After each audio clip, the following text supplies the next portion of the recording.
Operation सिंदूर के बाद पाकिस्तान में तबाही का मंजर साफ दिखने लगा है। मृतकों की संख्या अब 100 से ज्यादा पार कर चुकी है।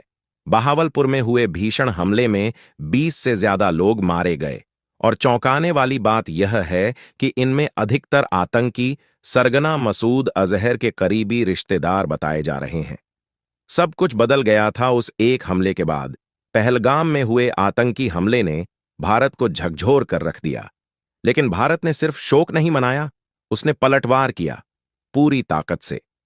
ऑपरेशन सिंदूर शुरू हुआ और पाकिस्तान की सरहद के भीतर मौजूद आतंक के अड्डों पर कहर बनकर टूटा।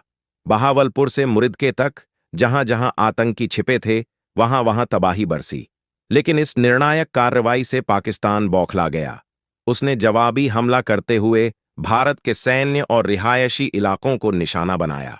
और तभी हुआ कुछ ऐसा जिसने सबको चौंका दिया। अचानक दोनों देशों के बीच सीज फायर का ऐलान।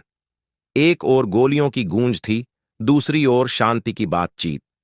इस सस्पेंस भरे मोड़ पर अब एक बड़ा खुलासा हुआ है जो इस सीज फायर की असली वजह से पर्दा हटाता है।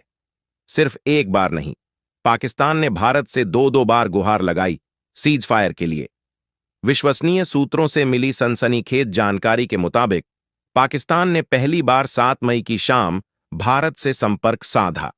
सेना के सबसे उच्च स्तर पर director general of military operations DGMO की ओर से औपचारिक संदेश भेजा गया, हम युद्ध विराम चाहते हैं।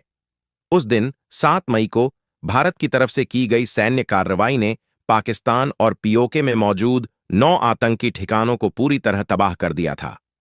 आतंक के अड्डों को ध्वस्त कर भारत ने साफ कर दिया था, अब बर्दाश्त नहीं होगा।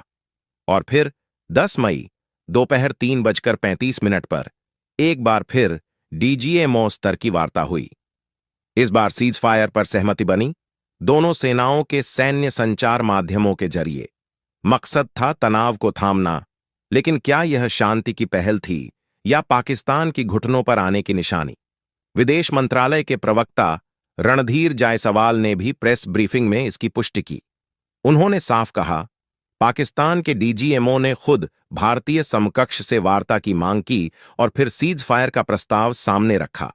इस बीच ऑपरेशन सिंदूर के बाद पाकिस्तान में तबाही का मंजर अब और भी भयानक हो चुका है। मृतकों का आंकड़ा 160 पार कर चुका है।